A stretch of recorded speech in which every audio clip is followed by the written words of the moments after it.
வணக்கம். தேசம் சிறப்பு செய்திகளுக்காக நான் உங்கள் ரேவதி குணாலன். இளைஞர்களின் திறமைக்கு வித்திடும் டாக்டர் பண்பரசி கனிமொழி சகோதரிகள் மஹிமா தலைவர் டாக்டர் சிவகுமார் பாராட்டு.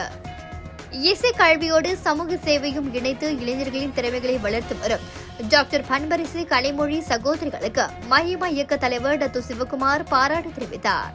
வணக்கம்.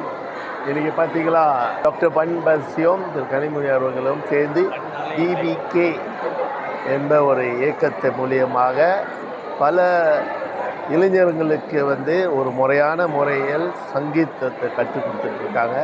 அந்த முறையில் போன வருஷம் 19 ஜூலை மாதத்துலேருந்து மலேசியா புக் ஆஃப் ரெக்கார்ட் சொல்லி திருப்புகழை 272 படி மூலியமாக பாடி பல சாதனைக்கு படிச்சிருக்காங்க. அந்த சாதனையை வெற்றி கூறமாக இன்றைக்கி இந்த ஒரு நல்ல ஒரு அர்ப்பணமாக நிகழ்ச்சி பண்ணியிருக்காங்க.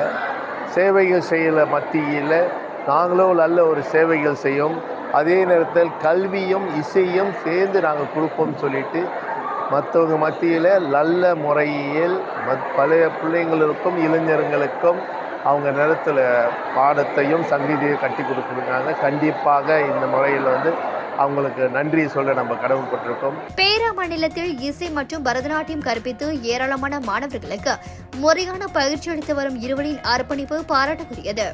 அவர்களின் இசை உலகளவில் நிலையில் பரவியுள்ளது. அதன் தொடர்ச்சியாக இவ்வாண்டும் இந்த சிறப்பு நிகழ்வு நடைபெற்றது. இசையுடன் ஒழுக்கம், தன்னம்பிக்கை மற்றும் பண்பாட்டு விழிப்புணர்வை வளர்ப்பது இவர்களின் சேவையின் தனிச்சிறப்பு எனவும் எதிர்காலத்தில் இசை மற்றும் சமூக பணிகளுக்கு முழு ஆதரவு வழங்கப்படும் எனவும் டாக்டர் சிவகுமார் உறுதியளித்தார். சகோதரர்களின் முயற்சியில் பன்மாலை 2026 இசை ராகங்களால் வரையறுக்கப்பட்ட மாலை பொழுது ஈப்போ புந்தோ அருளி மன்றம் சித்திரமுத்து அடிகளார் மண்டபத்தில் நடைபெற்றது. இதில் டாக்டர் சிவகுமார், சிங்கப்பூரை சேர்ந்த திருநாவுக்கரசு ஜோதிநாதன், ஆசிரியர் மணி மாணிக்கம் ஆகியோர் சிறப்பு விருந்தினர்களாக கலந்து கொண்டனர். இந்நிகழ்வில் பெரும் திரளான இசை ஆர்வலர்கள் பங்கேற்றனர் என்பது குறிப்பிடத்தக்கது. ஹரியோம், நான் கனிமொழி கோவிந்தசாமி, இவள் டாக்டர் பண்பரசி கோவிந்தசாமி. நாங்கள் இருவரும் டாக்டர் பண்பரசி கனிமொழி சங்கீத கலாலயம் மியூசிக் அகாடமி என்ற இயக்கத்தை நடத்தி கொண்டிருக்கிறோம்.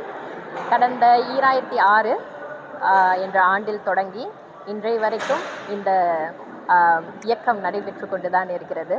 பல நிகழ்வுகள் நாங்கள் நடைபெற்றிருக்கோம்.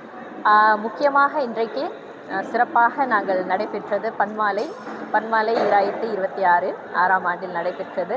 இதில் சுமார் 40 மாணவிகள் கலந்து கொண்டார்கள். இதில் என்ன சிறப்பு அம்சம் என்றால், இதில் 3 வகை விஷயங்கள் உண்டு. அதாவது சங்கீதம் உண்டு, பரதநாட்டியம் உண்டு, மற்றும் அவர்கள் கைகளால் செய்த ஒரு விஷயமும் உண்டு. அதாவது நாங்கள் இதுவரை ஒரு முறை நடத்திய ஒரு நிகழ்வு உண்டு. அதாவது எர்த் டே என்று சொல்லப்படும் ஒரு நிகழ்வு. இதில் நாங்கள் எர்த் டே மாத்திரம் இல்லாமல் ரிசைக்ளிங் என்ற ஆக்டிவிட்டியும் சேர்த்துக்கொள்கிறோம்.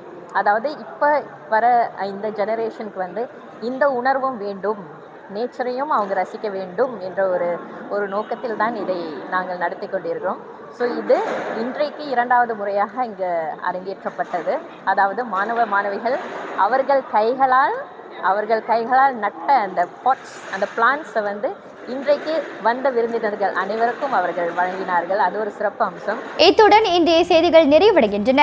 மேலும் பல ஆன்மீக செய்திகளை தெரிந்து கொள்ள தேசம் டிவி மலேசியா யூடியூப், டிக்டாக் மற்றும் இதர சமூக வலைத்தளங்களை பின்தொடருங்கள். உங்களிடமிருந்து விடைபெறுவது நான் உங்கள் ரேவதி குணாலன். மக்களோடு தேசம், தேசத்தோடு மக்கள். நன்றி, வணக்கம்.